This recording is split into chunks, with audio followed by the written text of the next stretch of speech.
Hey, it's Peace and Harmony here with you. Wanting to discuss more tools on how to reclaim your inner power. A sense of well-being, a sense of energy, a sense of self-respect, a sense of joy, a sense of peace, a sense of taking your place in the world. These are the positive energies that are connected to your own internal values and are not stuck, are not limited, are not being held back by the forces or impact of another person.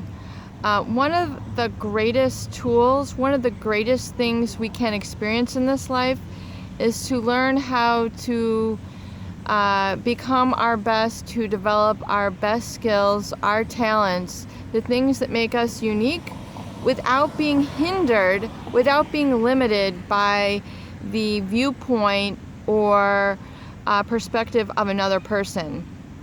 Oftentimes, one of people's greatest shortcomings is limiting themselves because of their fear that another person will not let them become their greatest version. In other words, when you constantly feel like you're not good enough, or you have to give it up for another person, you have to take one for the team, you have to take one for the family, you have to constantly be in a state of drama with your boyfriend or your girlfriend because of all the various things that they put you through.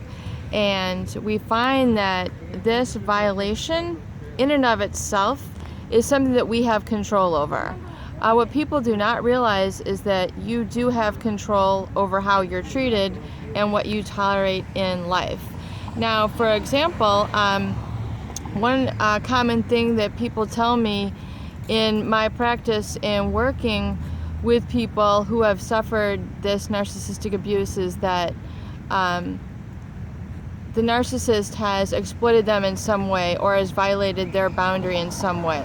In other words, sexual abuse, exploitation in their family or at their workplace or in their school, where this person has essentially taken them over through brainwashing, through manipulation.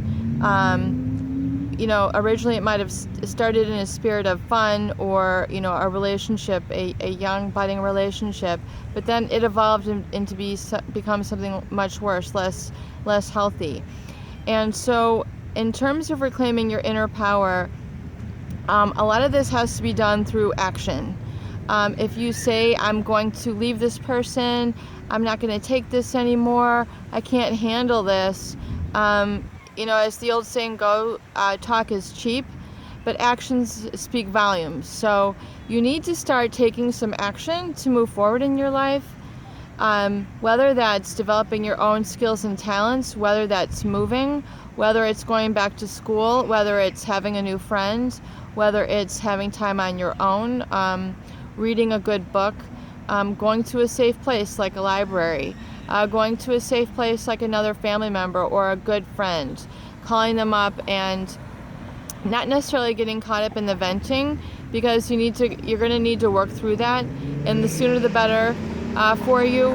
However, you need to start taking some actions in your life and moving out of the direction that the narcissist has you in, and pulling back and taking steps away and in another direction for yourself.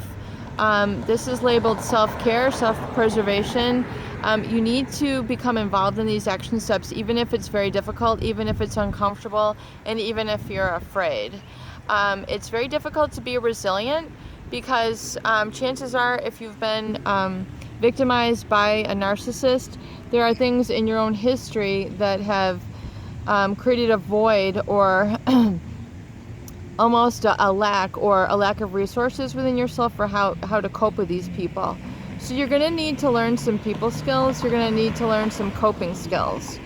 And, this oftentimes just has to do with the basic, fundamental, essential fact of, getting them out of your environment, getting away from them. And it seems very easy to say, and it seems very common sense, but it's very difficult to do once you've been in a brainwashed and minimized state. You've been in a compromised state. You've maybe been with this person for such a long period of time that you're emotionally enmeshed with them. You're emotionally entangled. It's to the point where you don't know how to even pull back. You don't know how to live your life without them. You don't know how to go on without their input. So you need to really get into a self-nurturing and taking these baby steps away from them. And that can be so much as going to a local library, a bookstore, a coffee shop, and just getting away from them and start reading some good, empowering books. There are a lot of good books out there. I want to recommend one for you right now. And actually, I'm going to recommend two.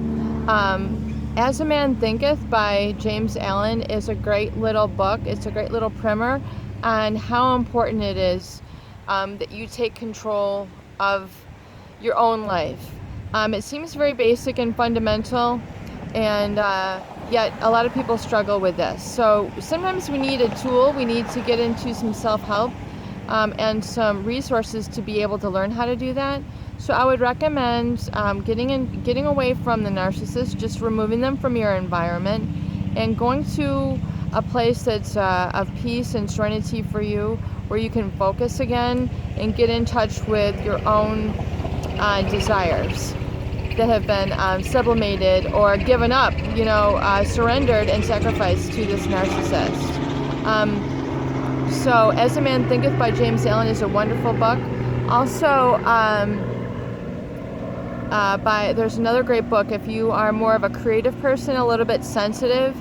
Maybe you don't know really what your talents are, what your skills are. I want to recommend a most wonderful book for you called The Artist's Way by Julia Cameron. Absolutely exquisitely written, a wonderful book. Goes through several wonderful chapters and exercises for you to help explore really yourself and bring out some of those wonderful things that you see other people doing, that living the good life that you want to live, yet you haven't really been able to know how. She has some wonderful exercises, and I also want to be here for you to help you get the tools and resources to help you get back on the path of healing, recovery, and living your greatest life in peace and harmony. Love you. Please subscribe for some more tools. Peace and harmony.